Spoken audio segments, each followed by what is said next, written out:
Hey everybody, welcome to the PC Perspective Podcast. This is episode 281 being recorded on December the 18th, 2013. I'm Ryan Schrout. I'm Jeremy Hellstrom. I'm Josh Walrath. And I'm Alan Malventano. If you see any frozen characters on our show tonight, it is because of Skype hiccups. And they'll probably resume movement shortly. But we're going to... Are they communicable? Characters? No, as in like you can contract them. I hope not. I don't. Because I went to the bar the other night, yeah. And I'm hoping that the distance between the internet tubes from here to Wyoming will keep me safe. I mean, she looked clean. Right. I mean, that's what I tell my wife all the time. Yeah. I think it goes over well. It does.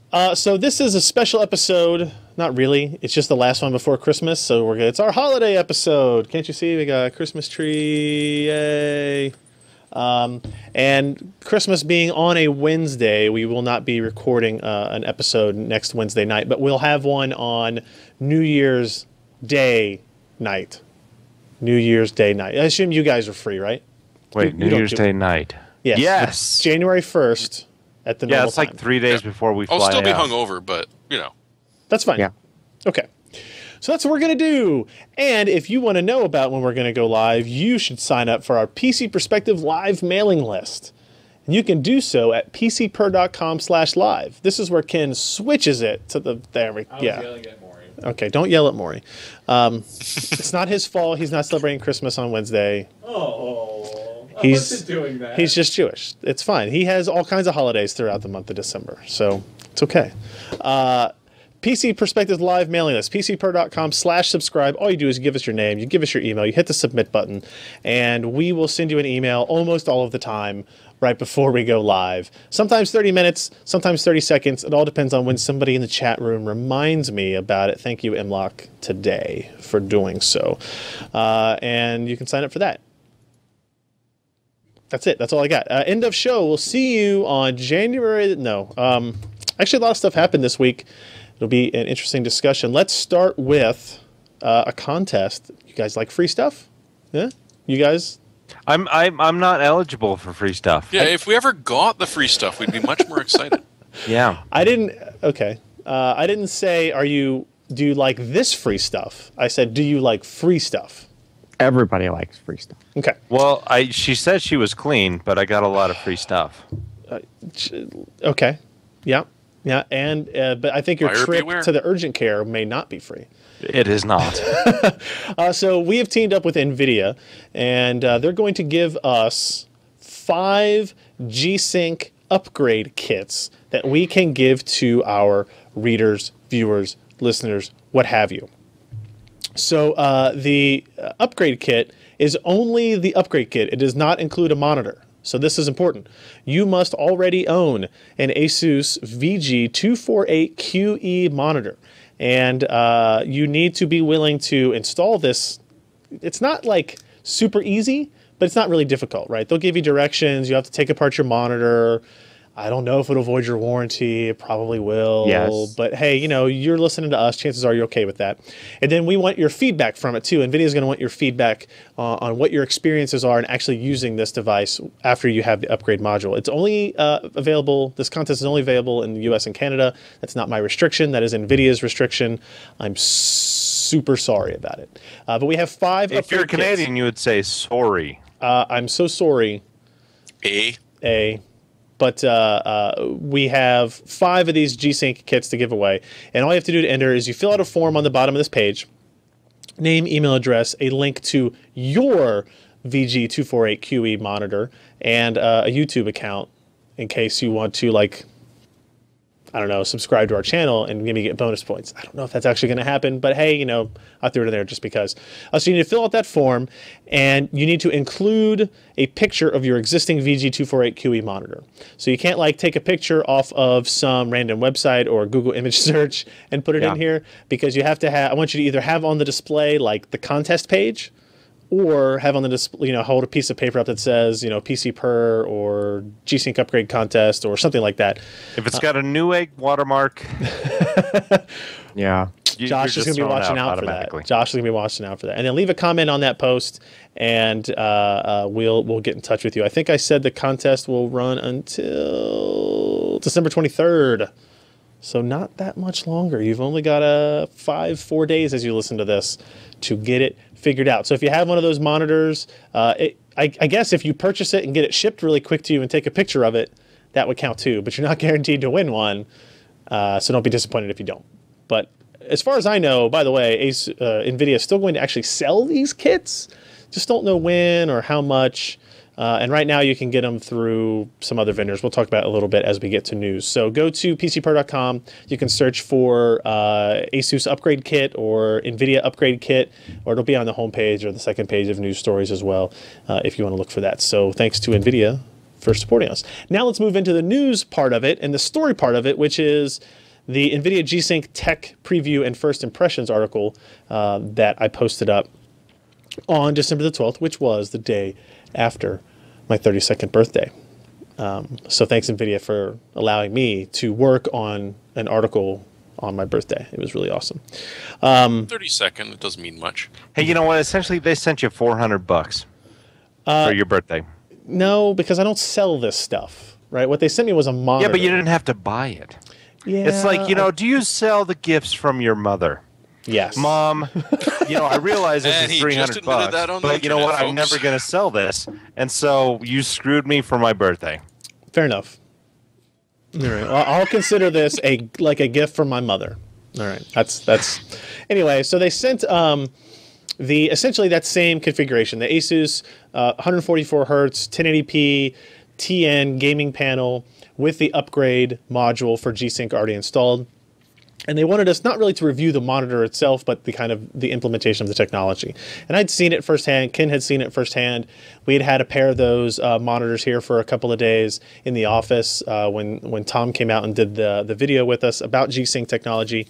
And so we used it there. But now we actually had, 2 or 3 days of gaming time with it to really see if it, lived up to the hype. And long story short is that it did, right?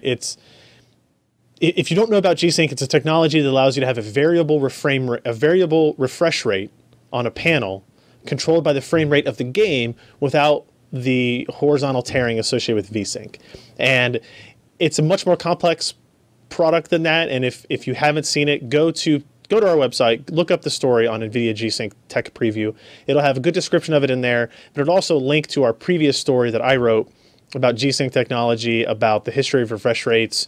It was a pretty in-depth editorial about the background of V-Sync and why it is the way it is and why it needed to change. And why this is somehow related to two horses' butts. It is related to two horses' asses. Yes. Yeah, like the width of two horses' asses. So Josh and Jeremy. Yeah. Yeah, but I'd say Alan is more of a horse's ass than Jeremy. All right, Yeah, but he's only got about a half an ass. Yeah, that's true. The width there, he threw the scale off, so we just had to replace it. So my let me give you my experiences of using G-Sync in the office here while playing some games, right? So I tested with the GeForce GTX 760. That's kind of what NVIDIA recommended you test with on this particular monitor, because the places where you see the most benefit in a G-Sync monitor is when you are somewhere between 30 frames per second and 60 frames per second in a typical gaming scenario.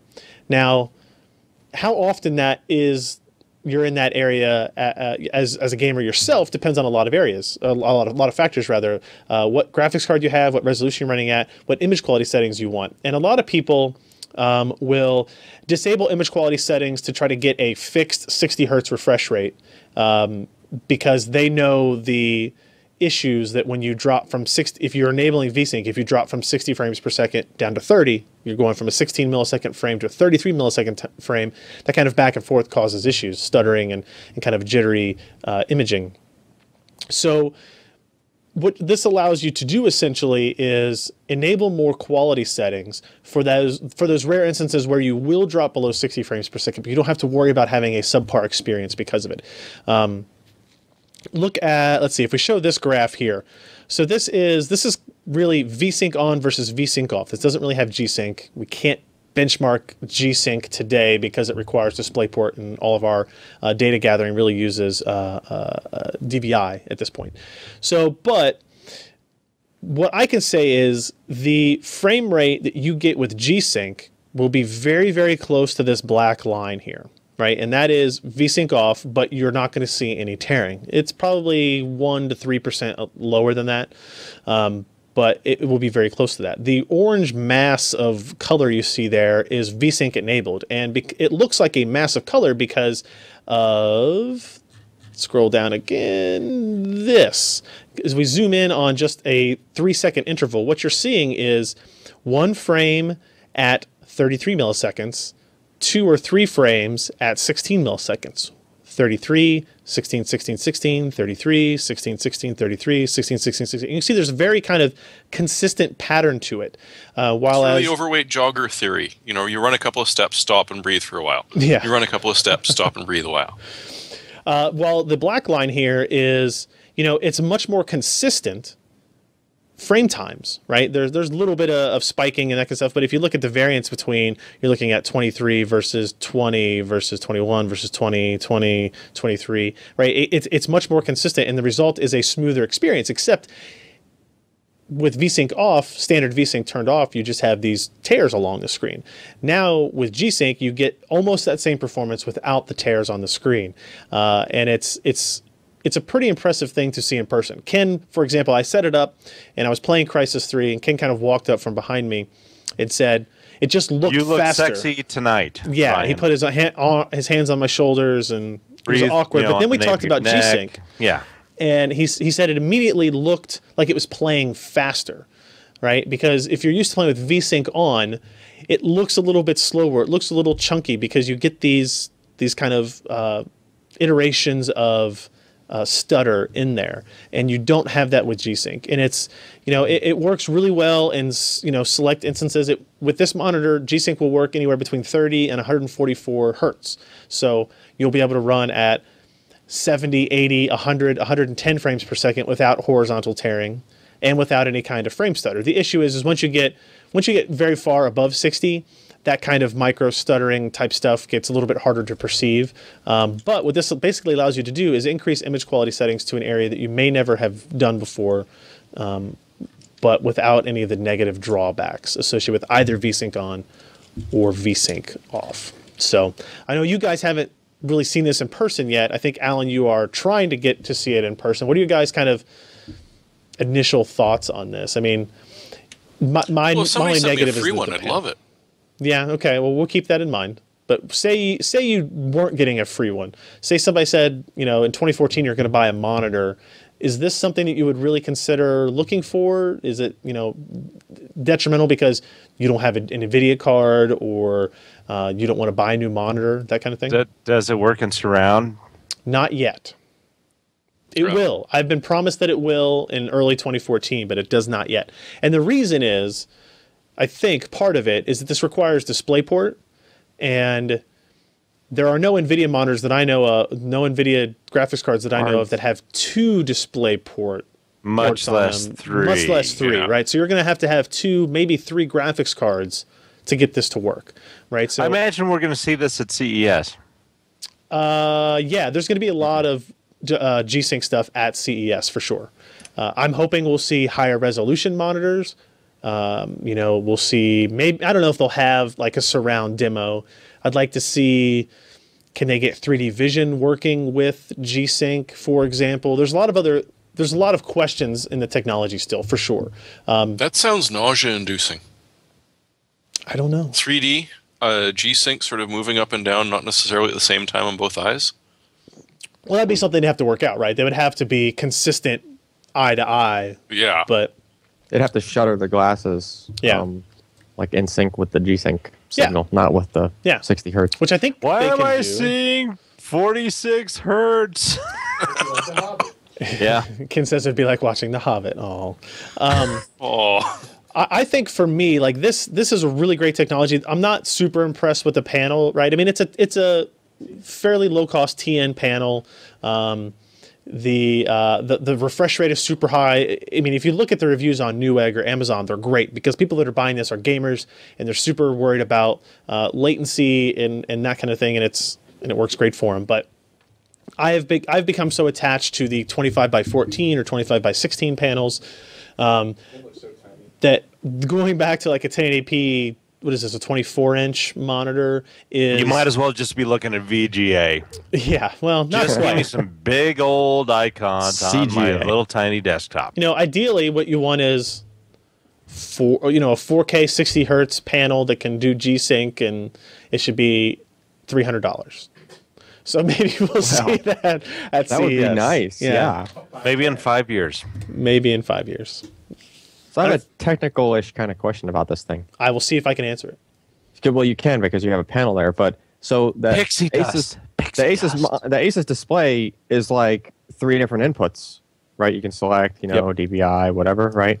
So once you put this G-Sync module in it, does it like everything else goes away because you're like gutting the brains of the panel, right? Yep.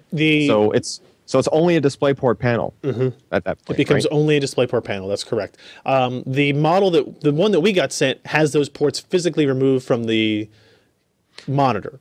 Now I don't know. And whatever you do not search DP only in Google if you're looking for these monitors.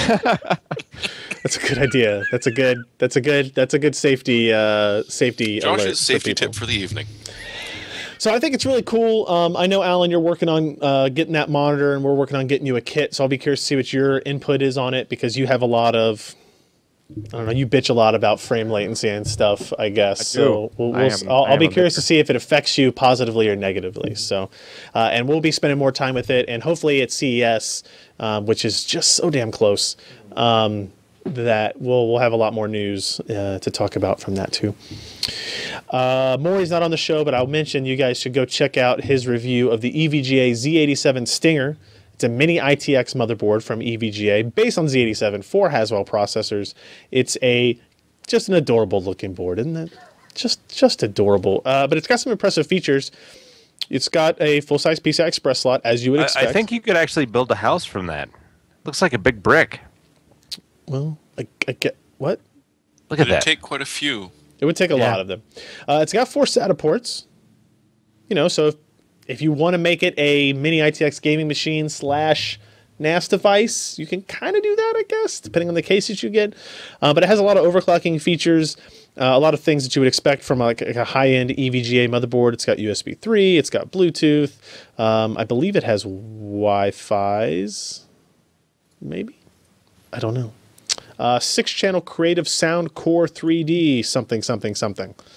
And then let's look at the CPU cooler fit thing because I always think this that's pretty funny. So he puts that behemoth Noctua NH-D14 cooler on this tiny motherboard, and it does fit.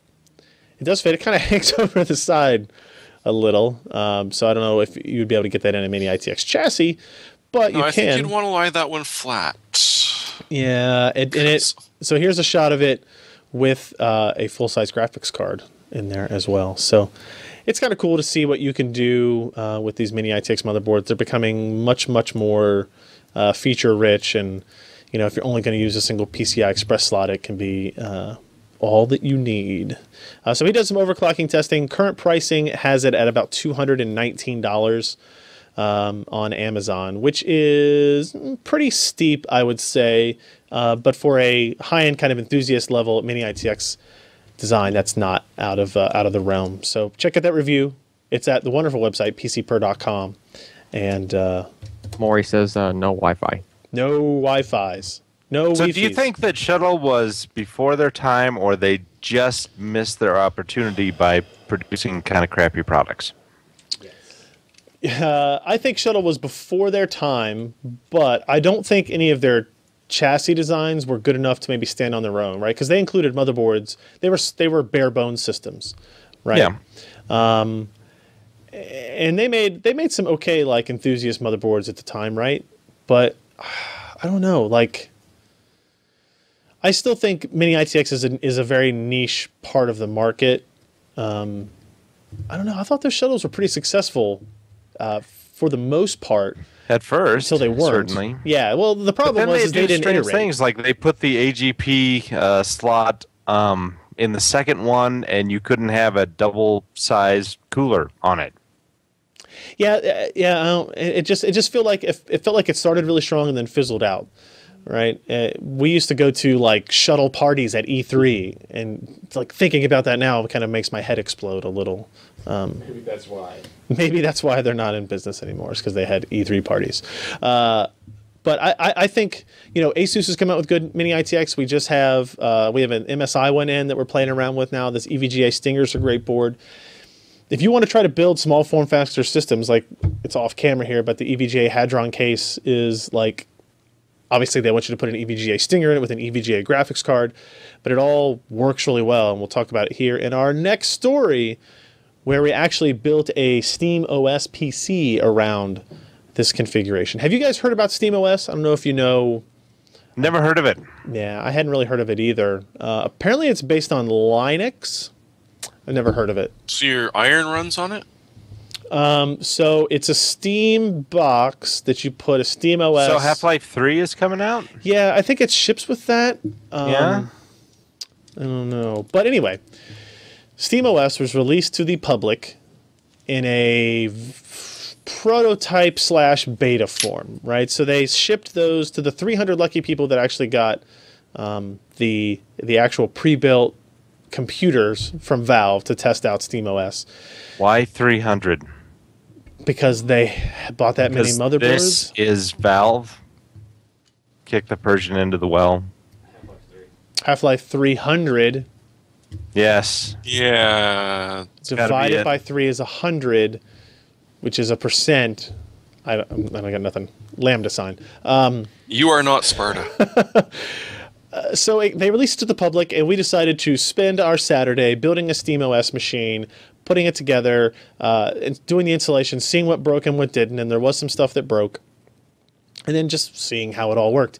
The end result, spoiler alert, is it's pretty much like running Steam on Linux with big picture mode enabled. It's pretty much what you're doing. So how's I/O performance? I didn't test I/O. What do you mean? Like USB performance? You want me to test USB performance? Attach a SSD to it and see how they do that, You tell me how to benchmark it, and I'll do that.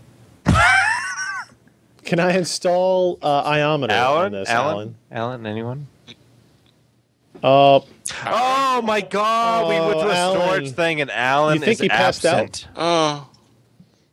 Oh, he's rubbing PCIe SSDs on himself right now. He's collapsed on the floor. He's frothing. That's unfortunate. We never heard from Alan again. So here's the hardware we built our SteamOS machine on. It was a Core i5-4670K, the EVGA Stinger motherboard we just discussed. 8 gigs of memory. It actually had a GTX Titan in it, which was more than a little overkill, but we also recommended a GTX 770. An 840 Evo series SSD, the EVGA Hadron case. It has a included power supply, a slot loading DVD burner, a free operating system for a total price of $1,297 with the 770, $1,947 if you decided to spring for the Titan. And here's a little picture of the Hadron design there. So it's good hardware, and we kind of picked that hardware because it was very similar to what Valve was sending out with the SteamOS beta machines. Now, the installation, for the most part, was pretty painless. It's not as easy as like installing Windows, and we had one kind of major error where the installer tried to install to the thumb drive that we had the install files on, and then it couldn't read. Obviously, it didn't work, and then you couldn't boot off the thumb drive anymore, so you had to take that thumb drive out, put it in a regular machine, Windows or Mac. But then in Windows, you couldn't even use Disk Manager to unpartition or format the drives because it had created protected GPT partitions. So you had to use diskpart from the command line to clean the disk, recopy the installation files, and then you basically had to go in, kind of do like a manual boot, find out which drive letter it was trying to install to, and change the config file. We've got some videos on our YouTube channel or in this story right here that tell you how to fix that particular error if you get it. That must not have been very frustrating at all. it was pretty frustrating. I can only imagine, like, if you were just a user that put this, like, maybe you even were smart enough to like put in a second hard drive or something, right, into your PC, and you're like, I'll get to do this, and you do that. I don't know if it ever happened, but what if it like jacked up the partitions on your main like Windows system drive without asking? It never once asked, where do you want to install this? It just started doing crap. And I was just like, it totally would. In automatic Oh, wait, mode? he's alive. oh, Alan's back, He was on everybody. the floor Yeah, and, okay. and going into convulsions because we asked him questions and went to I'm his sorry. screen and he was just gone. So I figured I actually called 911 Oh. and I got to Austin. And no, not Austin, but that other place, San Antonio. San Antonio. Yeah, make sure you call Yeah. the right 911. So yeah, you should expect some paramedics in about 15 minutes. All right. So All right, say an hour from now. again, Alan, if you went into automatic mode, it would ask you where to install it? No, but if it Okay. saw your primary drive as what it was trying to put on the default, Yeah. it would just blow that away and repartition it. That and then, sucks. Yeah. That's awful. And actually, in that case, it wouldn't even give you the error prompts because it wasn't trying to write to the drive that was in use. It would just install it. Yeah, It would just install it. And like, be like, oh, I'm this works done." great. And then you get like, I'm going to reboot to the other hard drive. Like, no, you're not. Yeah. All right. Well, so that aside, that glaring, horrible error aside, I'm sure they'll fix it with the installer pretty soon. You install Linux, essentially, and then you run Steam. But you don't run Steam by clicking on the Steam icon on the desktop. You actually have to open up a terminal and then type in STEAM. Are hit enter. you kidding me? No, you have to do but that. wait, it gets better. So you run it's not Steam, done. it does its updater, it goes through a process that looks like Windows, then you log into it, and then it finishes some updates. And then you have to reboot you have to log out, log in as a different user, desktop. You run a batch script, or a shell script rather, bash script, I'm being corrected, from a command line that does some other stuff, creates your restore partition, reboots, and then you log back in as Steam account? It automatically. I think it automatically logs you back in because you've logged into Steam as a user, right? So Steam the application versus Steam the account for the operating system. But then when you reboot that, you open up into big picture mode. If you've used big picture mode on Windows, it's essentially the exact same setup, only you're running Linux, and you have way fewer games to pick from. And the really confusing thing is that everyone's username is sudo. And then you got to type in RF Korea because StarCraft is not supported on Steam. Right. So you can't play any of that. So joking aside, like the install process, other than that one glaring error, they were really upfront. It's like, look, this is not for just everyday users to install. You should know what you're doing before you're doing it. I think they also should have said, you should check which hard drives you have connected to your system before you do this, and you need to be much more careful. But once you get in there and you're in big picture mode, it all just works, right? The library of games in Linux is not that great, but it does work. We installed Metro last night and we got that up and running. We had an issue where when you go into the video quality settings, there's literally one slider bar labeled quality, and it goes from low to high, and you can just move it, right? And you don't have any other control of what it is. And that's not a SteamOS issue. That is game developers building an OpenGL version of their game, but for whatever reason having these kind of restrictive image quality options. I think that will expand as this. So how does catches it on look more. though? Metro. It looked great. 2030. It looked fine, right? I mean, we were playing it on a Titan at 1080p. So we turned it up and it looked great, right? I mean, it ran fine. We didn't do any benchmarking. There's no fraps for it. We don't have an overlay for it to do frame rating yet.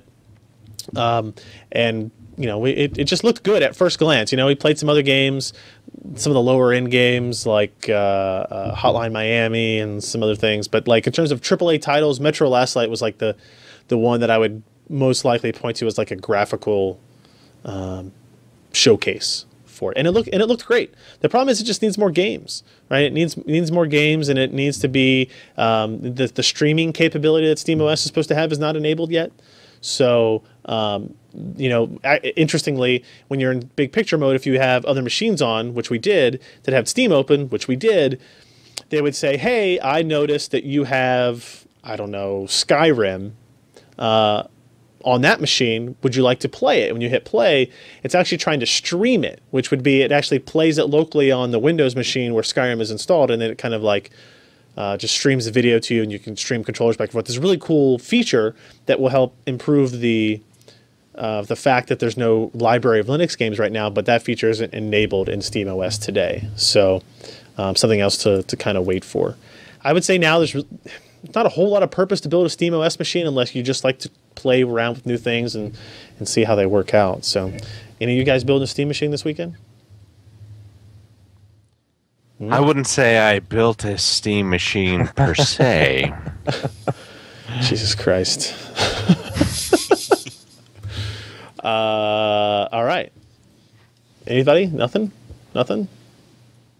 Jeremy, you would be, I would think of all people, you would be the one that would be interested in this if it had a game library. It's just I spend my weekends desperately trying to recover from the tortures of my working life lately. Because you handle AD and Exchange and Office 365. And the two of them merge together seamlessly. There's no tearing. Hey, look. This isn't the IT Bitch Fest podcast, so we're gonna move on. we got too much stuff on this list. It's a good thing because it'd be a long night. Yeah, I know. Review Lee Garbett, aka Robotech, as it says clearly on this page, posted a review of the Be Quiet Power Zone 1000 watt power supply. I love the name. It got a good rating. We have a lot of stuff to discuss. And if you're interested in it actually kind of looks cool for a power supply, I guess I hate to say. But it does. Be Quiet Power Zone. I wonder what their focus is. You think it's on noise levels, maybe? Hey, did Corsair ever send him the RM series to test? Probably. Oh, okay. Well, I'll have to check. I don't remember. So anyway, how did the Be Quiet? Well, if I go to the final thoughts and conclusions, it got a Gold Award. Weaknesses none noted. Very excellent voltage regulation. 83 amps on the 12-volt rail. Ooh. Looking for but comments. for a quiet system, I got to say, Come on, the cool off seems strange but brilliant. Yeah. Arc welding. That's how. The cool off. So your case fans run for 3 minutes after you completely pull the power. Yeah. So it'll actually cool things down, but at the same time, it doesn't seem quiet. Useful, yes. Yep, I think it looks like a decent device, but let's move on. We have video cards we have to address. So we have two ASUS video card reviews today. First, the ROG Mars 760, or ROG, or Republic of Gamers. Mars 760. This card, right here. See it? Now, you might notice, hey, this is a Mars card. That's awesome. But it seems somewhat smaller. And yeah, because the other ones we've seen were large. And I'm able to hold it with one hand, right? Yeah. With one arm, and it's a Mars. Do you have another one of those Mars? And it doesn't cost as much as Aries. Yeah, Ken's going to get it. So come on, Ken. This is... It'll never fit in his MacBook. This is the ASUS Mars 760, which is a dual GPU, dual GTX Holy 760. crap! Hold on. Can you remove my lower third for a second? Let's do this. I'm afraid I'm going to drop it on my laptop and break my laptop. You've got weak wrists. So the card on the top is the Mars 2, and literally my hand is shaking holding it like this. It is very awkward. Not figuratively, but literally. That is a dual GTX 580 card that was built when no dual GTX 580 card really came out. No, the 590 did come out, but it was kind of cut down 580s. This is two GTX 760s. It's a $630 card. It is significantly less expensive than the other Mars. This Mars was like $1,200. The Mars 2 was. The Mars 760 is going to be $630 when it comes out.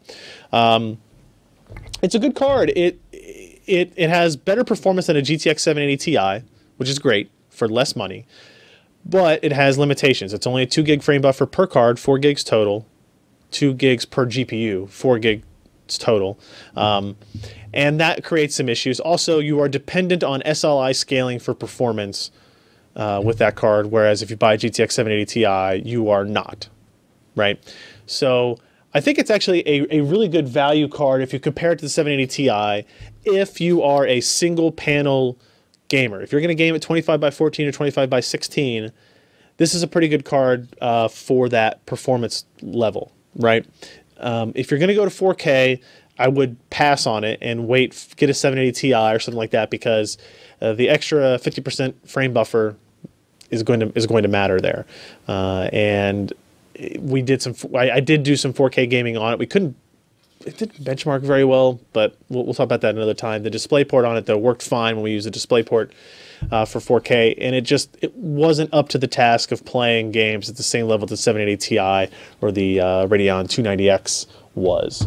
So, if we look through here, some of the pictures, like, I thought this was pretty clever design. Get it? It's overpowering the 290X and the 780 Ti. Sorry, guys. Yeah, good joke. Good one. So if you look at the specs, it's kind of interesting. If you compare the 780 right here to the Mars 760, it has the same number of GPU cores. Obviously, it's divided up amongst 2 GPUs instead of 1, but it has the same number of cores. But the base clock is 150 megahertz faster, and the base clock is quite a bit faster than that, 272 megahertz faster. You got the same number of texture units, you got more ROPs, but obviously you got the memory issues and there's some other complications there. But in raw compute power at 4.5 teraflops, it's pretty high up there. But again, you have to depend on SLI scaling for that to work. So it's also interesting in that I think this is the only way. A regular GTX 760 only has one SLI connector. This has an SLI connector, so you can actually pair it with another Mars 760 if you want and get 4 GTX 760s in the same system if you were dumb. Or maybe you have a 760 now and you can plug it into this, and now you have 3-way SLI going. Because I heard that whole triple buffering kind of acts like locking your refresh rate and getting lag. Doesn't sound like very much fun. No. Speaking of that, the other... No, I missed it. What was I going to say? There was something else I was going to mention about this card that was kind of a... had something for that? I totally had something for that. It was kind of a... It does not have stickers. No, you're right. There are no stickers. Now I'm really annoyed that I forgot what I was going to say about it. It can't be used as a doorstop. Yeah, anyway, I think it's a really good card, but we had people in the comments already complain, this is what it was, that you can buy a pair of GTX 760s for less money than this card. GTX 760s are like $250 to $260, and obviously $500 to $520 is less than $630. Absolutely, you can buy is the like case. 2 games. You could buy a couple of games for that. The advantage of this is you're talking about a 2-slot card versus 2 760s is 4 slots. You have the ability to expand this further. You don't have the ability to expand a pair of GTX 760s and SLI further. Hang on. I don't know why Ken's not getting off of me, but must be. Because you didn't go for the motion we were all waiting for. Here's another thing. The power consumption. Power consumption is quite high, 479 watts versus 408 watts for a single 780 Ti. And then noise levels, it's not a loud card. It's about the same as a single GTX 780 Ti as well. So that is one of the new ASUS cards we reviewed this week. It's okay, but this is the one I want to talk about a little bit more. This is the one I want to maybe showcase. Because this is the promise of the new generation. This is what should have been what passed before. Is this like Pepsi Clear? No, that was like what, early 90s? Yeah. Crystal Pepsi. And it Crystal sure as Pepsi. hell ain't New Coke. Yeah. Oof. So you know what this is, guys? Do you guys know what this is? Do you know what this is? Yeah. It's a Hitachi magic wand. It is the ASUS R9 290X DirectCU. This is a custom-cooled, custom PCB R9 290X Hawaii GPU graphics card. Why is this important? Because the cooler on the other one, the reference one, blew. And not in a good way. Get it? It's a blower fan. So this is what we were waiting for, and this is what, for several weeks, we have hypothesized that maybe when the retail cards come out with these new coolers, it will fix the clock rate variance, the performance variance, and the noise and temperature issues that AMD had with Hawaii. And lo and behold, the review that we published today says that that is the case. It is the case. You can see here we have, first of all, notice that it's all like kind of like a stealth black here, but if you scroll down, where's that picture at?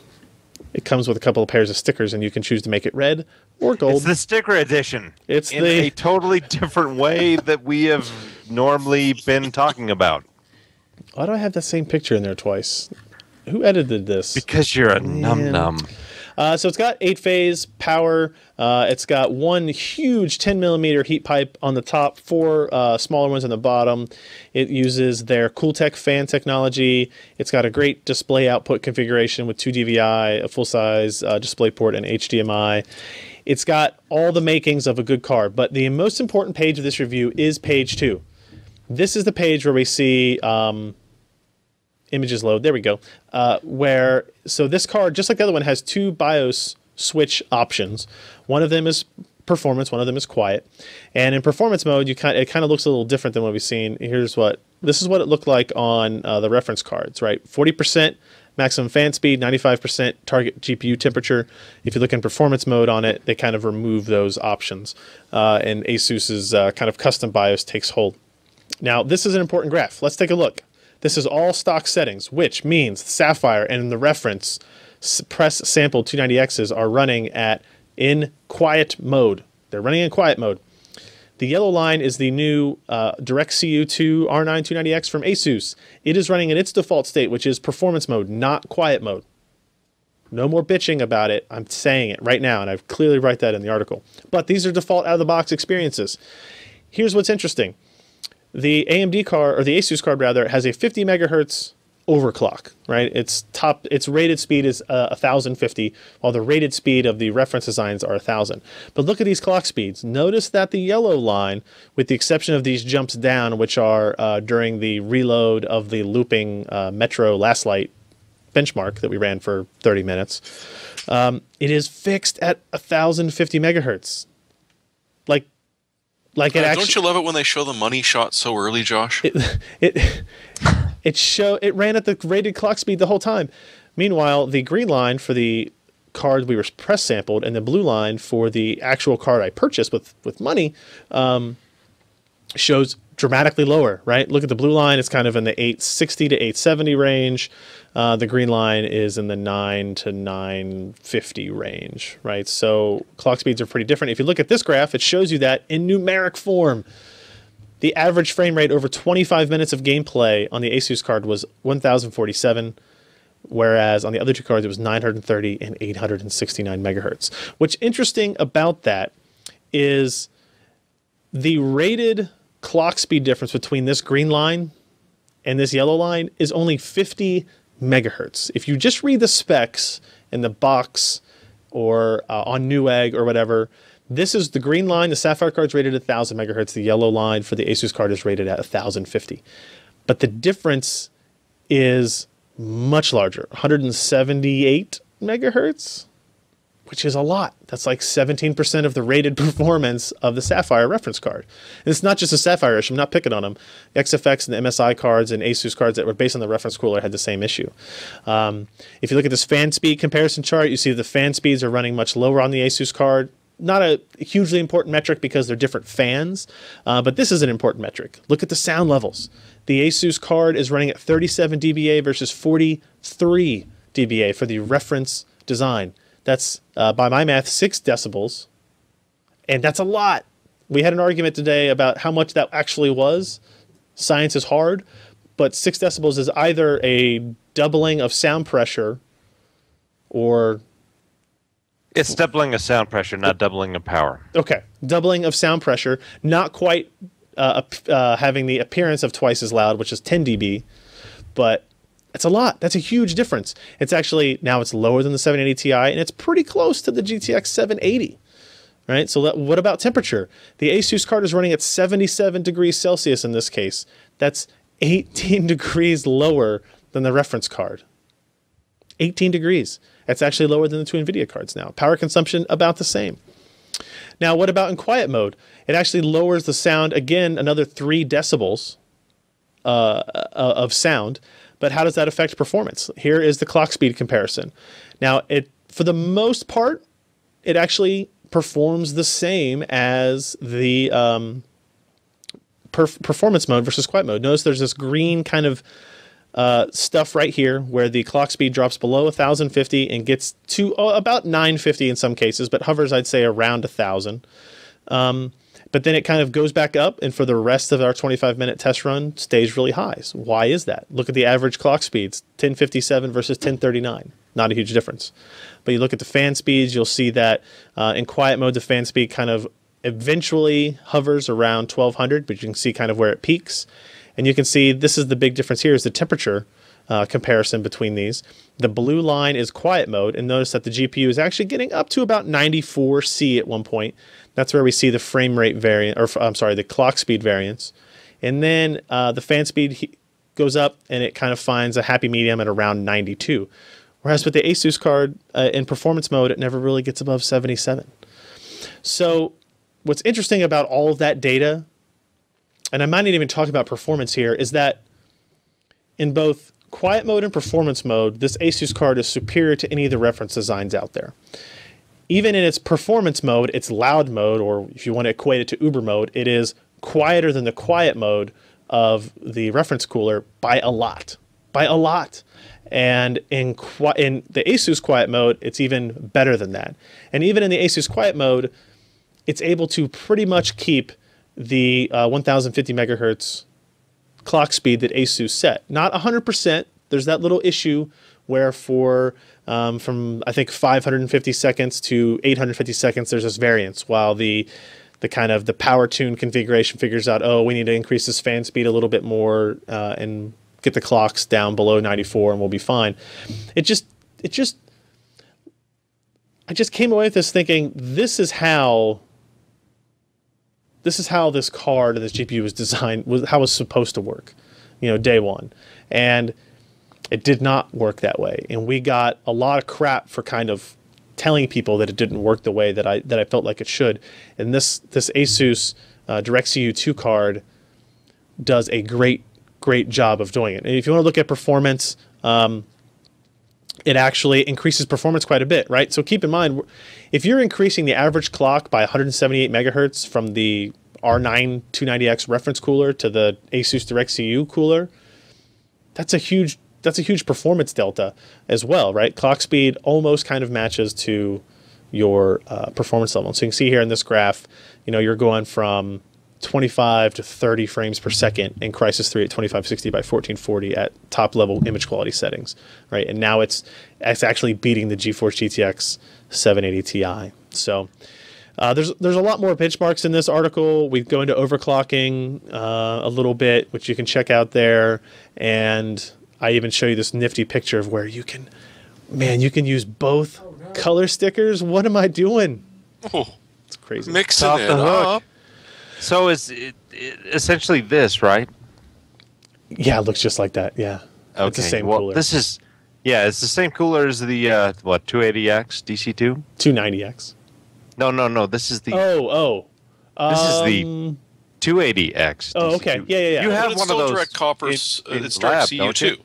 Probably. It probably is the exact same cooler. You right? gotta take a look at that and see. Yeah. Here's the downside, right? So I talked about how great this card is. You can't buy it until the middle of January. The MSRP is only going to be $569, so $20 more than the reference designs, but you're not going to be able to buy it until mid-January. And it's specifically designed to be horrible at Bitcoin mining, so you Bitcoin miners out there, don't buy it. What they have done to the prices of the currently available ones is just...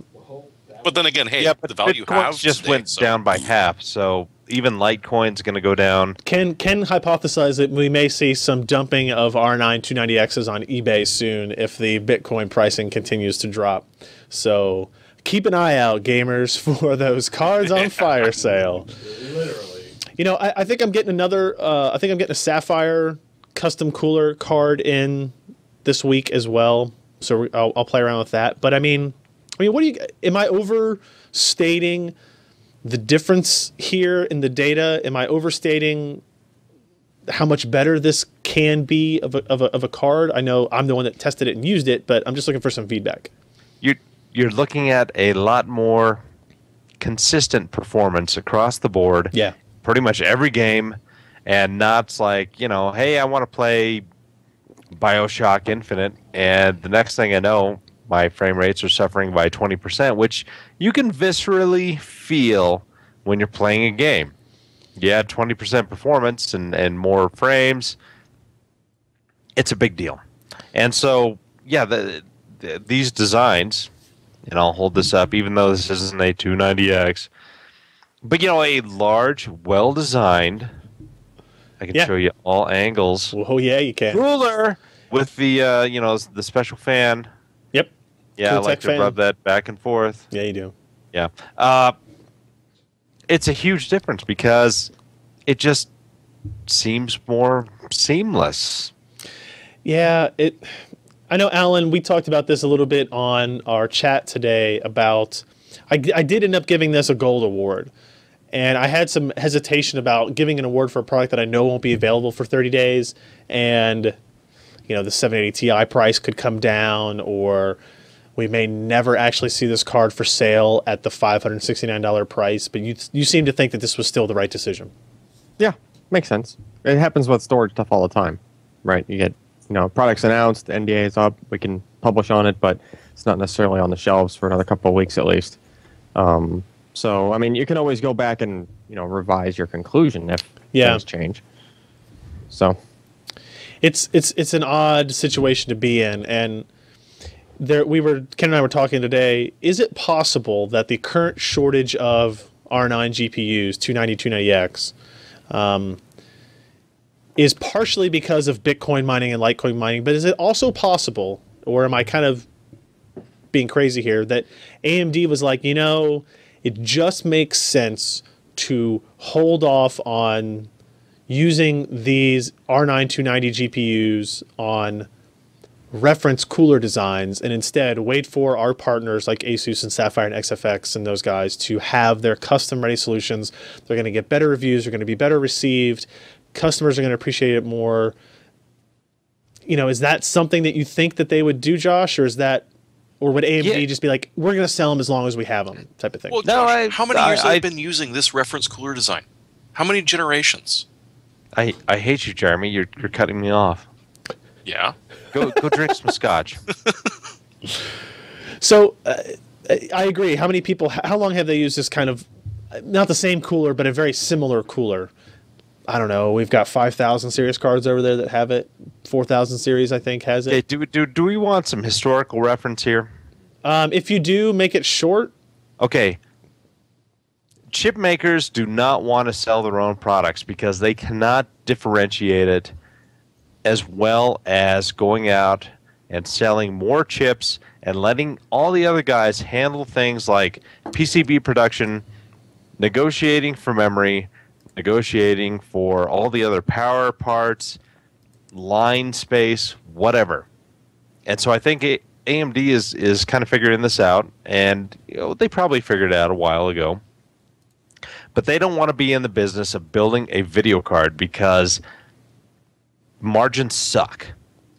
Yeah. And yeah, they went out with a manufacturer to do these. They sell them to their partners for no margin whatsoever because they want their partners to, be happy with dealing with AMD.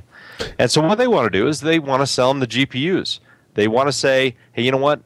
We're going to sell you this for this X amount of dollar per chip. And we can do 3/4 worth of forecasts with selling just the chip and how much we have to, fabricate and put it on a substrate and sell it to you. And that's a whole lot easier than trying to spec out and negotiate for other things with, like memory is volatile. Yep. Who Who wants to do that? So AMD probably wants to only put an X amount out and cut their losses and get some product to seed with their partners and let the partners get those sticker editions out and market them because AMD doesn't pay ASUS or MSI or anybody money to market these products. Mm-hmm. They essentially give them the reference board and they sticker them and put them in a nice box and sell them out. Yeah. So they're ecstatic, and probably a large portion is like, hey, let's hold these chips back. We've seeded the market. We're going to allow our partners to differentiate these models, put some decent ass cooling on them. Yep. And we will see. It kind of just occurs to me now that NVIDIA was kind of playing their 780 Ti off of the reference 290X. Yeah. The sound levels, the power draw, all that kind of stuff. And next thing you know, you've got these really nice cards coming from their partners, and they're kind of not stomping, but they're a step above. They're winning again. Yeah. They're, well, at least, competitive to winning in a couple of things. They're winning because they're competitive, but they're $130 less as well. Yeah, it's like, hey, let's go for a Kung Fu reference, right?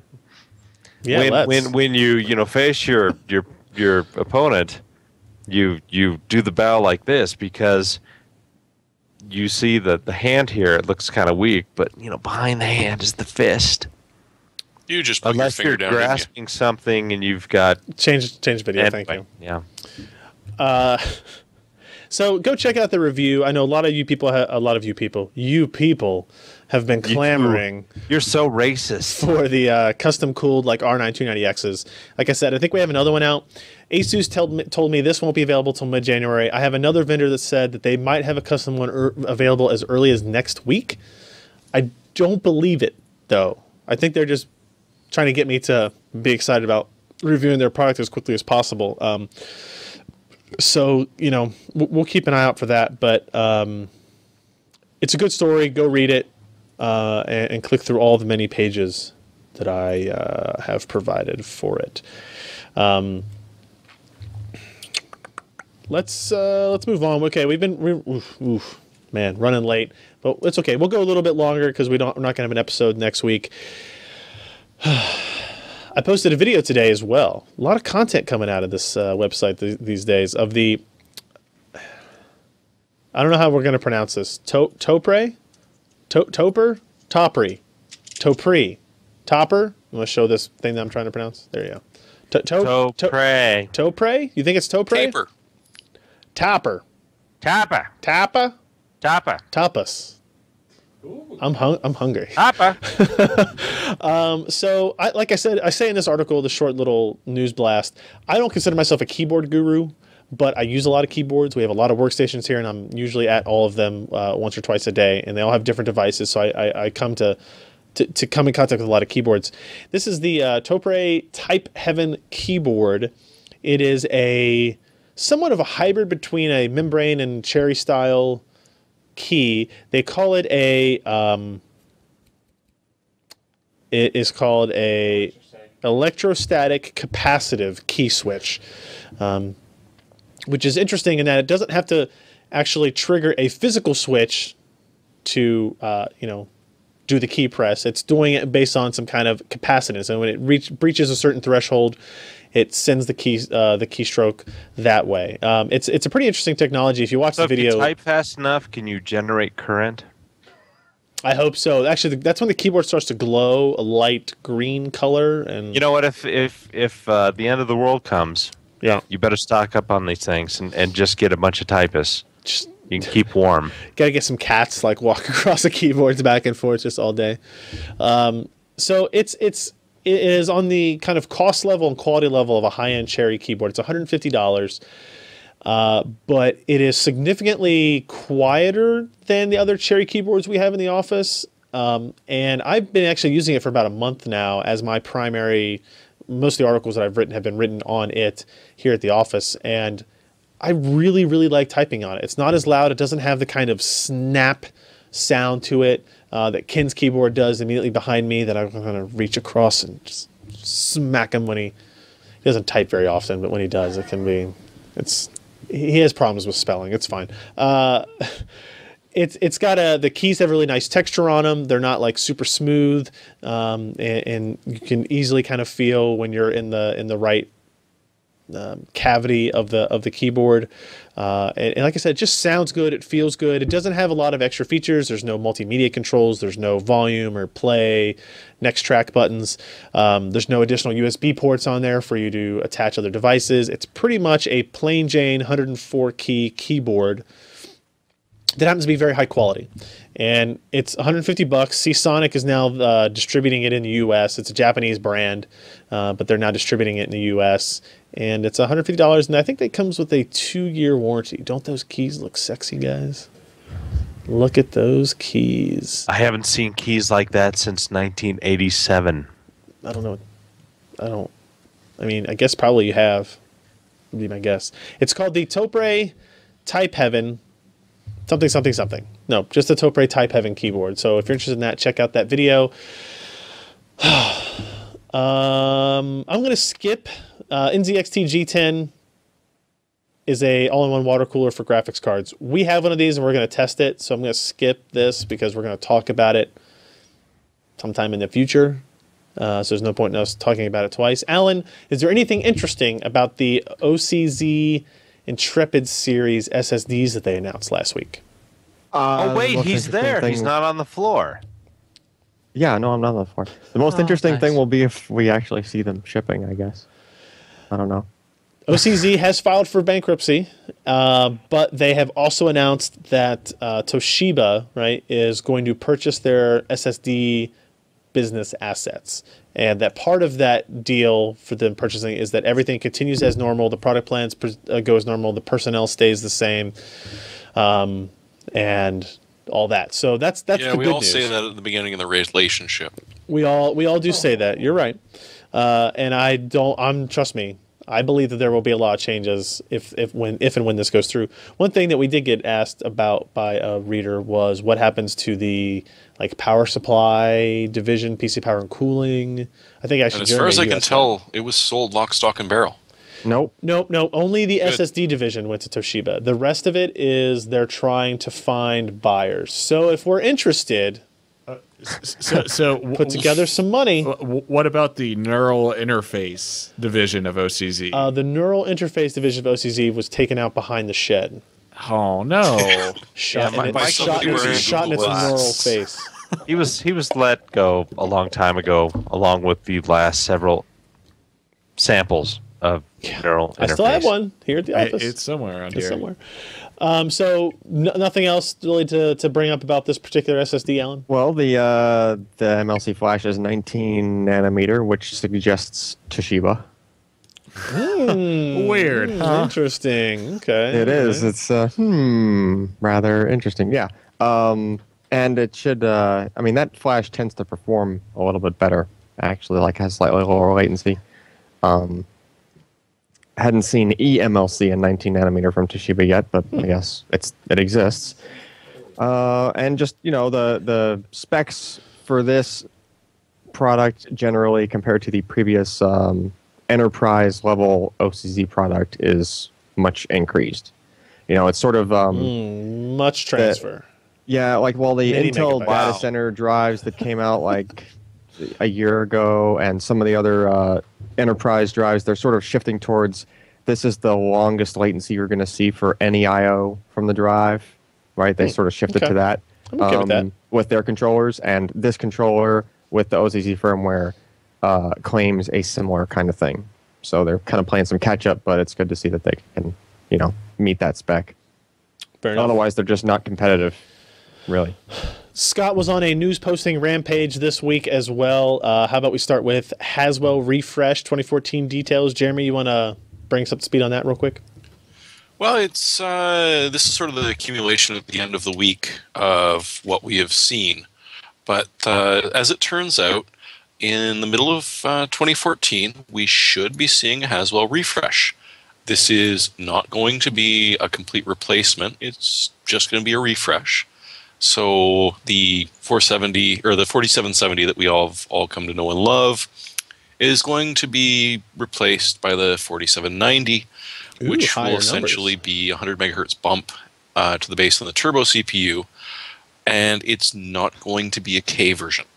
The K versions are probably going to be about 3-4 months behind that, On the other hand, you're looking at DDR4 support, if assuming you want to pay the price. And No, I don't think that'll be the case. it I think that might be a translation issue. The K-series well, processors. and this is the problem: is that a lot of this could be translation issues because, I mean, this is sort of a furthering of Haswell-E, but at the same time, there was this Broadwell processor we've been hearing about for forever, which is sort of Broadwell's the architecture after Haswell, right? But we got to keep in mind we're talking about Broadwell as opposed to a brand new one. Broadwell K, but not E. Yes.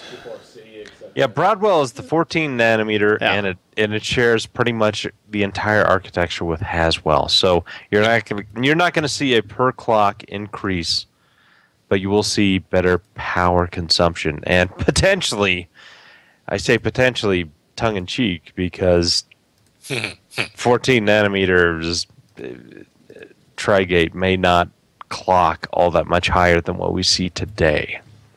But then on the other hand, Intel isn't under a huge amount of pressure. They can actually sort of play around with 14 nanometer, push out some stuff that isn't pushing the edge.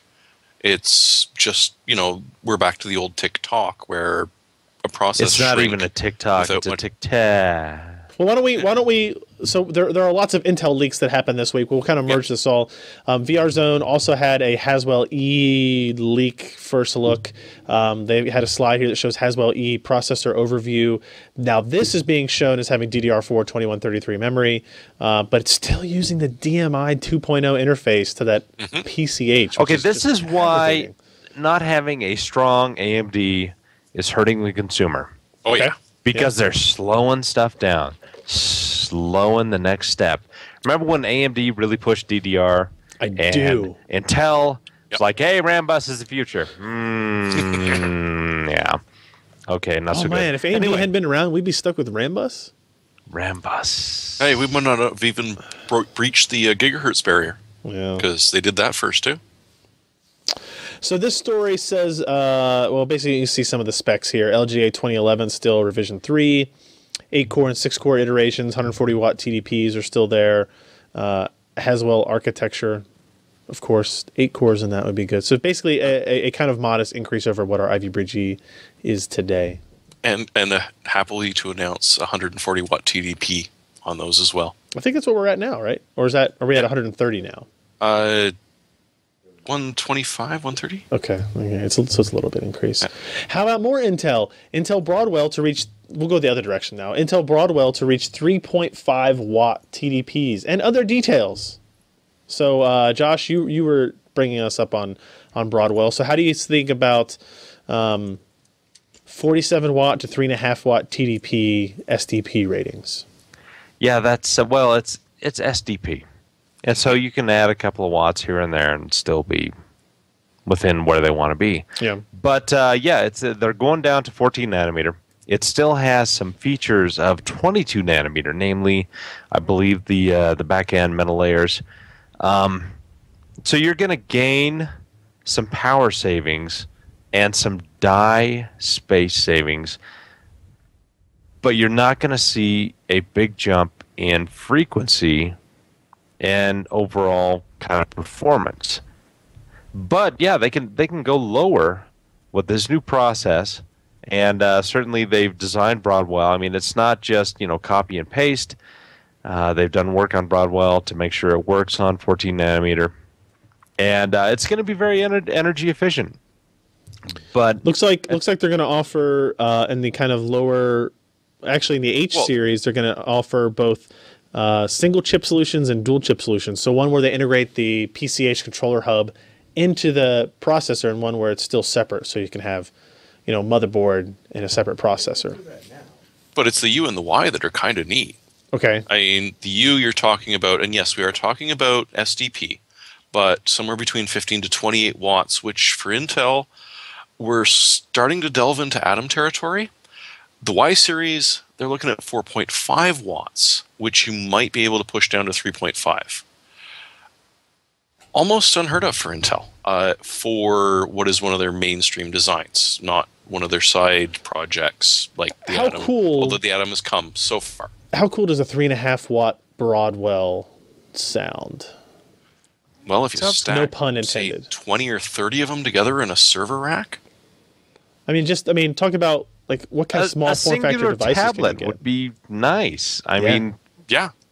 you've got a 2 to 2.5 gigahertz Broadwell, Haswell processor essentially, Yep. and you do that at that many watts. It's nice. And they're not even talking about bringing ARM into it. They're going to do this all on their very Yep. own. Oh yeah. Trust me, they don't Is want impressive. ARM involved. They don't want ARM involved at all. We'll cycle back up to the high end where Intel Broadwell-EP Xeons E5 V4s were leaked as well. This is a little bit more on the extreme side. Again, we're talking about DDR4, but how about up to 18 cores per socket? 36 threads per socket, 45 megabytes of level of LLC or L3 cache, essentially. Dual socket motherboards. Dual socket motherboard showing 36 threads, 36 core, 72 thread. 2 terabytes machines. of DDR4, nothing big. Yeah. Do you notice that nobody really talks about CPU interfaces much anymore? DMI2 here. Well, yeah, DMI2, but that doesn't Still do sucks. the cache coherent. It's like Hybrid Transport. Hybrid Transport was the future, and How'd that turn out? Intel came out with their quad, QTI. QPI. Is that it? Yeah, QPI. QPI. That's what Nobody that's what they're talks using about now. that anymore because you've got so damn many cores with so much damn L2 cache Yeah. in their damn motherboard that you're going to have to keep your questions to the end of the damn tour. So this Now is they want you to look at their fabric. well. These still use QPI. These are still using QPI for the dual processor configurations, right? You can see it's listed here in this. But you've slide. just got so many threads per core, it doesn't matter what the It interface matters is quite a bit anymore. less. You're right. It does matter quite a bit less with the 45 meg cache, and 100. And by the way, 160 watt TDP on the workstation versions of that as well. And this is a really interesting spec. So VR Zone expects that a dual socket Broadwell Xeon system could support 2 terabytes of DDR4 memory. They expect close to 1 teraflop of performance per socket of double precision floating point. Gimme. I don't know why, but gimme. So Well, that's brilliant for professional reasons. I'm also looking at 40 PCIe lanes, which means perhaps a return of the dual socket insane machine to the hardware leaderboard at some time in the future. this is way in the future. This is 2015 because now we're Yeah, talking I know, about it's a while Broadwell off. EP. We're on Ivy Bridge E. We still have to get through Haswell-E before we can get to Broadwell-E. So this is way in the future. But if I say that rating is higher than what AMD has said Kaveri is going to be with its GPU, right? So now you're talking about, could you run Battlefield 4 on medium settings with a software renderer with 1 teraflops of No. On a system No. that will probably set you back $3-4 grand. per processor? No, you can't do it. There's still so much fixed function hardware in modern AMD GPUs. You're the worst. I'm sorry, I can't help it. All right. Anyway, that's way off in the future, so we don't even really know what the hell's going on. I did skip one piece of AMD information. AMD Seattle, spelled with 2 T's, is a 64-bit ARM processor for the data center. Josh, you know anything about this? Not a thing. ARM Okay, V8 well, architecture? AMD got into an agreement with ARM. They can design their own ARM processors and not actually build things like the Cortex, A53, A57. God, why can't I remember numbers? Because hard. not like we're surrounded by them all the time. Yeah. But anyway, they can essentially do the same thing that Qualcomm did. Design their own ARM ISA-based processors how they want instead of just licensing and design. And so that looks to be what Seattle is. AMD's got a lot of CPU engineers, more than NVIDIA. Word. Probably more than Qualcomm. Debatable. Iffy, but pretty much. Yep. But yeah, they can make their own designs off of the ISA, and they're probably going to be working that hard because they want to get as far away from Intel as possible because Intel is just impossible to deal with. Period. I mean, they haven't and had you don't want to much redesign luck. everything to run on the ARM architecture either, do you? What's that? You don't want to redesign all of your apps to run on the ARM architecture. You'd much rather do x86 64-bit, Maybe. which is what this is going to let them do. Ken wants to point out that the roadmaps from the AMD slides are way better looking than the roadmaps from the Intel slides. Yeah. AMD does so much better on the slides. They're good at color design. Yeah. Except for that. But except no, for that I mean, CES if registration you're page, that taking was a awful. long-term view, this is essentially getting away from the big bully on the playground and picking on the smaller kids and getting more money from the teachers from doing that. Quit picking on me. Quit picking on me. Yeah. But Big unfortunately, Blue as we is just hogging the mentioned- swing set. I'm going over to the teeter-totters with all these kindergartners, and I'm going to clean house. Yeah. Domination. All right. But unfortunately, as you just mentioned, Intel is now looking at the low end. 4.5 watts. Phoronix. Is that right? Phoronix. Phoronix has benchmarked SteamOS beta, but they haven't really used games that I can tell. They've used a lot of Unigen and some some other stuff. Look, I'm not a Linux guy, so I don't really know what they're using. But they're not using what I would consider like modern AAA games for benchmarks, which is unfortunate. And hopefully Because that's you can something get them on Linux all the time. you can get Metro Last Light. That would be a good benchmark. What about UK 2007? UT? UT 2007. UK No, 2007, UK, because, 2007. you know, the It's the basketball team knockoff kind of version. sucks this year. So, these guys are the Linux like benchmarking masters, no doubt about it. They're going to be on top of stuff. We need to get actual games being benchmarked, and that's what we're focused on now. And I don't really think there's so much more than just benchmarking. Like, you can't just benchmark Windows versus Steam OS. Like, you need to start looking into image quality and like really nailing down if there are differences between them in image quality as well before you start looking at just raw performance. Well, these guys do it automated. They've got like the whole open benchmarking suite. Yeah. They just push a button, Yeah. and away it goes. While I can Try not to be appreciate jealous. that. Yeah, well, yeah. While I can totally appreciate the flexibility that offers, it's not a complete picture. Absolutely. So we're looking into that. But if you want to check that out, there's a news story on that, and Phoronix has some good information there. NVIDIA G-Sync monitors. We talked about G-Sync for a little bit already. They have started what NVIDIA calls limited availability. And that means you can only buy it through resellers? Digital Storm, Falcon Northwest, Main Gear, and Overlord Computer. Not a reseller, but they do have G-Sync monitors. So if you click through to like Overlord Computers, they will sell you a pre-modded ASUS VG 248QE monitor for $499, which is $100 more than this monitor was supposed to cost, based on the press release we got from ASUS on launch day of G-Sync. And then if you have your own monitor, you can send it in, and they will modify it and send it back to you for $299. And if you send in your iPhone to be unlocked, you'll get a deal too. It sounds pretty. That sounds like a bad deal, to be completely honest with you. Digital Storm is doing the same thing, where you can buy the monitor for $499 or do the upgrade deal for that. Falcon Northwest actually requires you to buy a system or have previously purchased a Falcon Northwest system to get one of the monitors. And then Main Gear, I haven't clicked this link yet. Hey, it works. Is loading slowly. Batman? I don't know what they're doing. It looks like you have to buy a system from Main Well, I Gear want the to purple get that one. to work as well. You want the purple system? All right, I'll get that for you for Christmas. That's fine. Okay, monitors sold by Main Gear with G-Sync voids monitor warranty. So there you go. Big asterisk right there on the page. Big ass. Big asterisk. So Jeremy, you can, if you want to get a hold of G-Sync, damn you can. thing.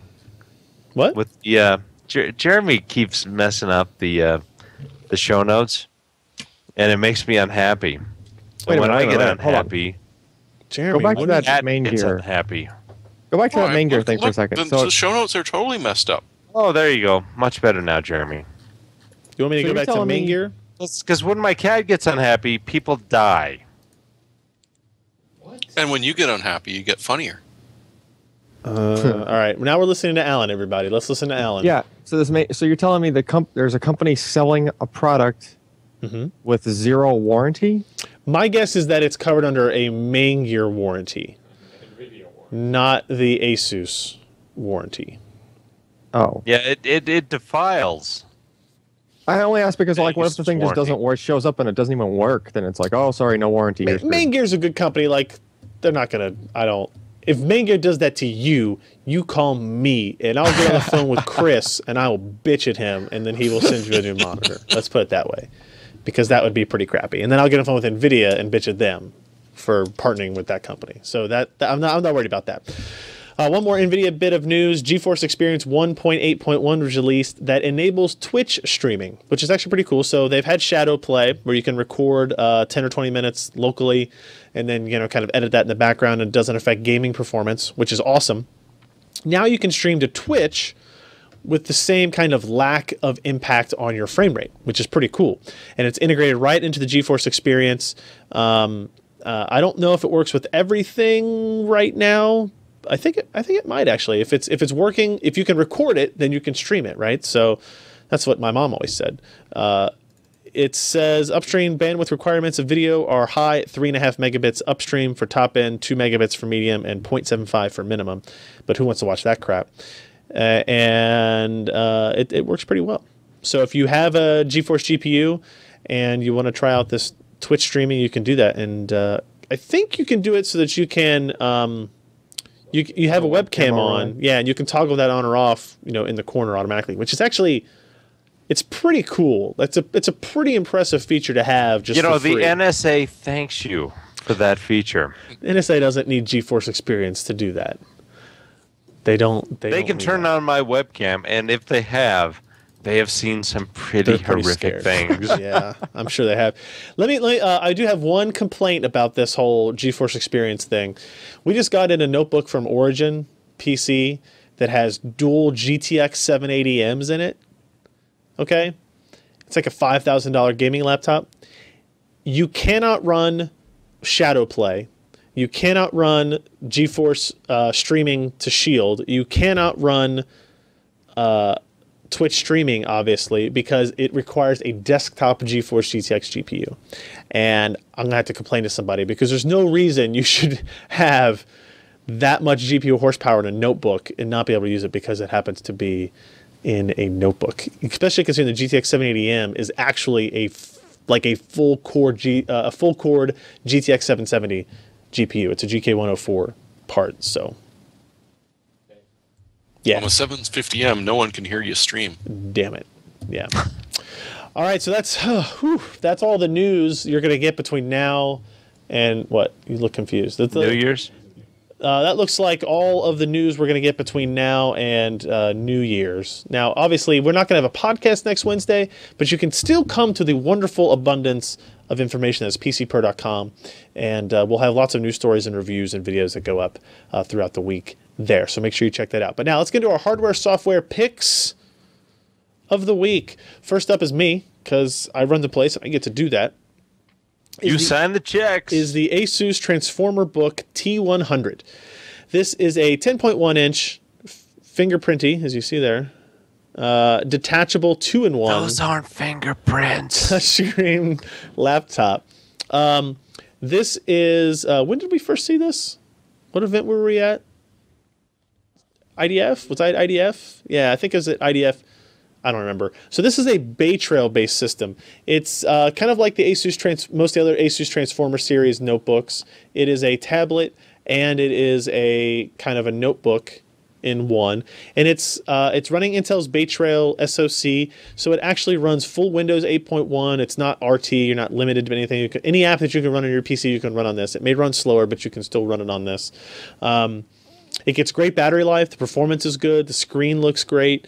I have a couple of minor complaints. Unlike other Transformer books, there is no battery in the keyboard at all, right? So it's literally just a keyboard touchpad dock. And I think it adds a USB 3.0 port on the side. Yeah, it does.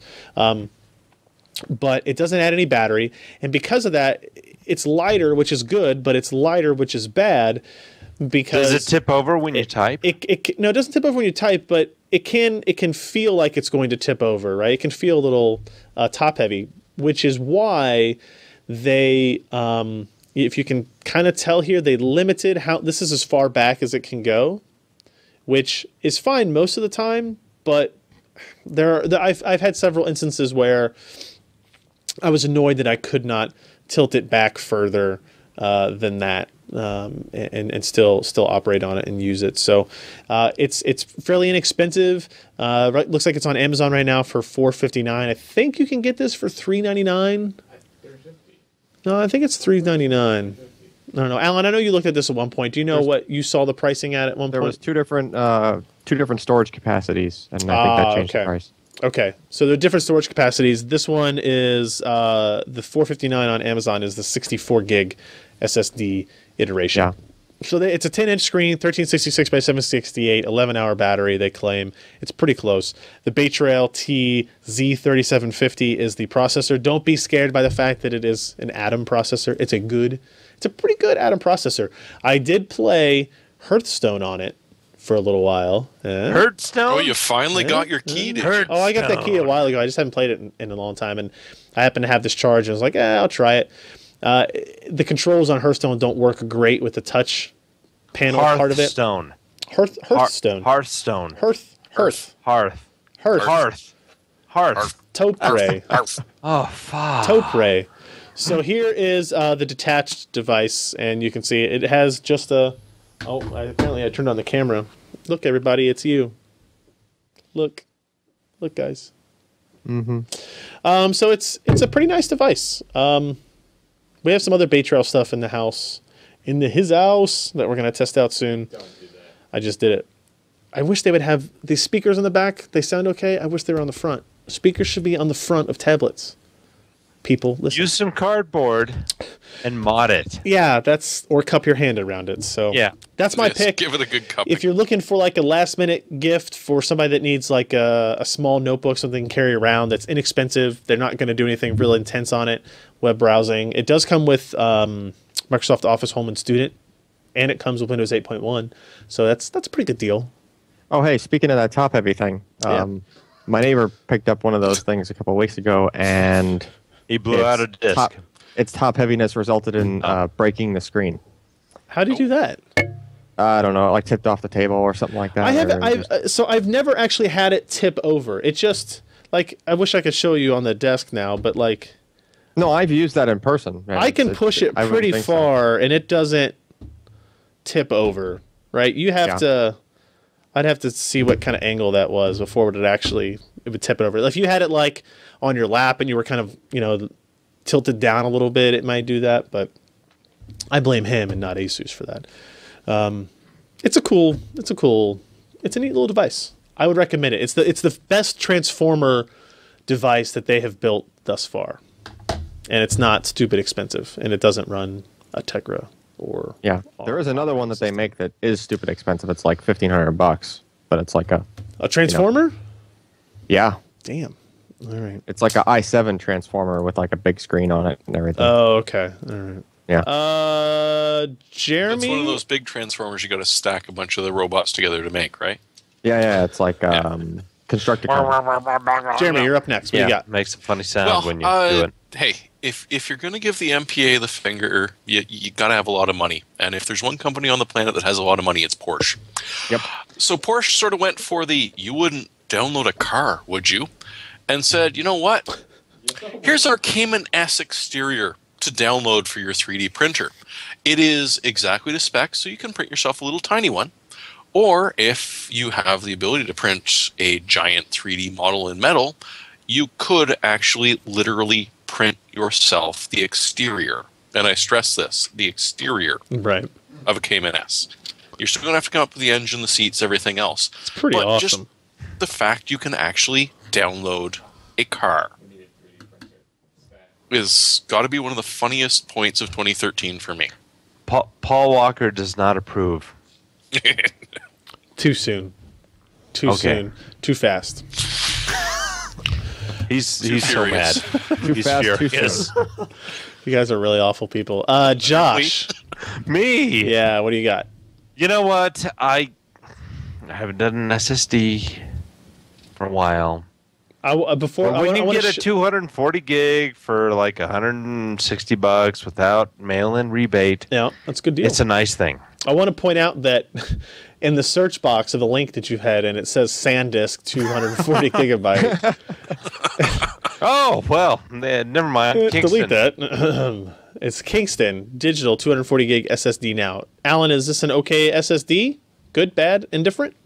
Yeah, it's a decent one. Okay. I would say I'm probably more partial to the insane deals we've been seeing on the Samsung Evos. Let's take Oh, a yeah. look. You know, well, I don't know what they are right I'm this going to take a second, look, I said. but Well, 250 there's this unpublished article you could see all the prices on. a week ago they were like less than 50 cents a gig. Oh, the for, like- terabyte's just about $500. Yeah. 1 terabyte is $545.99. Yeah. Yeah, that was like 4 something last week. It was What's And it, it's probably- 250 then?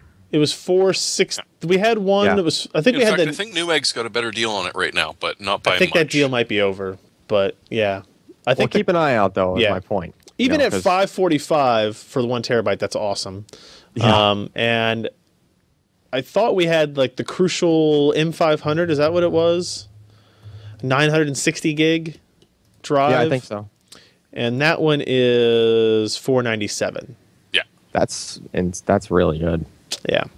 So SSDs, now is the time to buy SSD. If you're looking for stocking stuffers, conveniently SSDs fit into stockings. Yeah, just leave them in the static bag before you put it in the wool stocking. I'm indifferent. I say do whatever you want. Because you don't take a want me chance. around socks. Yeah. He gets really good static charges going on him. Alan, And a little bit of Alan in the show. discharge, too. Alan in the show. Lots of rubbing. Alan in the show. All right. So I was shopping for some stuff today, and What are they, socks? on Newegg they're running like $10 off a $38 8-port gigabit switch from ASUS. So $10 off. It's like $29 or $28 or something. What's with Green Network? Yeah. I don't know. They say some green network, whatever. It doesn't matter. It's just a 10-port. It's eco-friendly Unmanaged. Wi-Fi's. Yeah, it's a 10-port unmanaged gigabit switch. I mean, if you read through reviews, people said it runs pretty cool. I read through. There's only 3 reviews on Newegg, I think, but Pretty there awesome. were some other reviews elsewhere where people saying that didn't really run hot at all. And for 10-port gigabit switch, I mean, I'm sure there's a lot of people still out there using like an old 100 megabit switch just because to give themselves some more ports. So this That way you can US just have all your robotics stuff speedy. switch will not die. You can get I've the done same horrible deal things to it.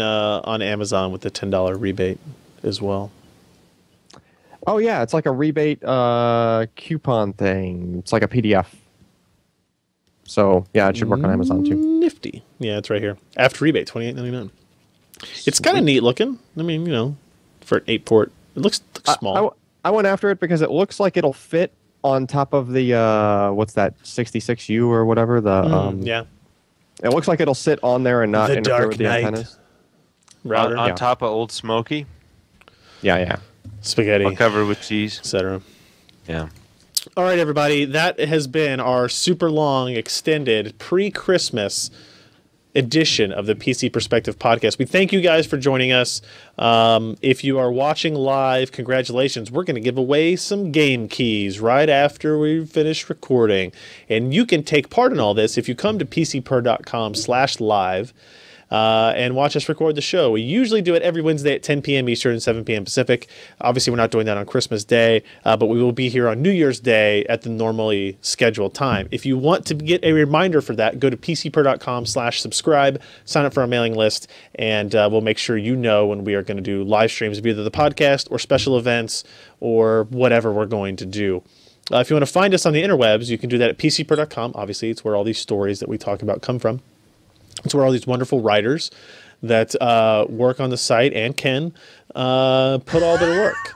So it's a great place. It's a great outlet. And I would encourage you guys to check that out and leave us your feedback there. And of course, you can find us on all the social channels you want. Facebook.com/PCPer, Twitter.com/PCPer. Our YouTube channel has a lot of cool stuff going on. I want to say, so we're going to have another contest that starts on the 21st. partnering with Hardware Canucks and Linus Tech Tips exclusively through our YouTube channels. It'll be interesting to see how that works out. So I'm partnering with 2 Canadians, and I'm not sure how I feel about it. You've had 2 Canadians before at the same time, even. Whoa. We weren't talking about that. I thought That was at CES. Oh, No. That was just across thought the there were river 2. at Detroit. I don't have any problem with 2 Canadians, but it makes things awkward, right? Like, I don't like being outnumbered by Canadians. It's never a good idea. But we're partnering with them. We're going to give away. We're going to give away some awesome hardware. So check out. Make sure you go to youtube.com/PCPer. Subscribe to our channel there so you get notified when that contest begins. It will only run for a week. It'll go from 21st to 28th. And I'm not exactly sure when our next, I guess we'll be able to catch it right at the end. Next time we record a podcast, it'll be over. Right? It'll be 2014 next time we record a podcast as well. Oh, and it'll be 3 days before we leave for CES next time we record a podcast. What do you think about that? It sucks. So again, let me reiterate that. We'll have a contest that starts on the 21st on our YouTube channel. It'll only go to the 28th. We will not have another podcast before then, so make sure you go there, subscribe, and check it out. Or we'll post it on the homepage at pcper.com as well. So I guess that's enough conclusionary crap. It's been a great 2013, guys. Everybody but Josh, do you have one final word to summarize your 2013? Personally or professionally, somewhat clean. Bah humbug. I'll take that as one word. Laser surgery. That's 2 words. No, it's hyphenated. It's hyphenated. I think we had a great 2013. I'll reminisce more about it on our January 1st show. Hardware picks of the year. We'll do hardware picks of the year, you think? We did that last year. Yeah, okay. Yeah, that's a It'll good be idea. 2014. It doesn't work. Shut up, Jeremy. We'll think of something. We'll do some interesting stuff. And then after that, we've got CES. We'll have almost daily podcasts. So you want to check that out. And we'll have all kinds of cool stuff going on in 2014. So thank you guys for joining us. It has been a magnificent 2013. Thanks for everybody for hanging out. Hey, Scott's perpetual lotion machine was quite the success. It's true. Is that your final statement about 2013, I guess? I think that adequately. Great. That's covers That's it. You're done. That's the last thing you're going to say in the podcast before the end of the year is up. Bye, everybody. I'm Ryan Shrout. See you next year, Jeremy Hellstrom. I'm not supposed to say anything. Josh Walworth. And I'm Alan Malventano. Hey!